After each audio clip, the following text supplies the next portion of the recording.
two important security features that you must turn on.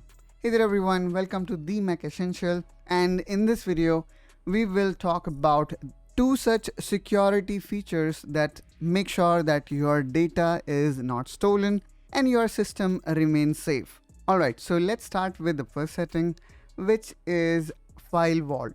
In order to access FileVault, you need to click here on Apple logo and then go to System Setting. Now here, if we go down, we need to look for privacy and security. Let's go down further, and here you're gonna see this FileVault. Make sure that this thing is turned on and you already have recovered key set.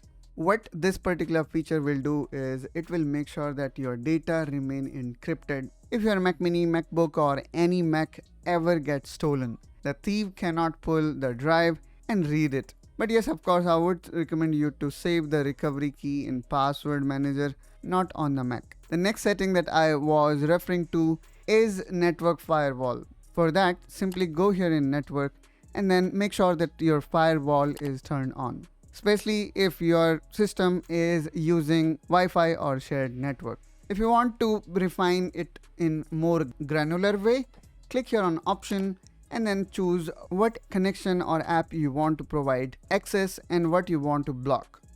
Hope guys you find it helpful and informational. Subscribe to Mac Essential, where our aim is to elevate your macOS experience, and I will see you in the next one.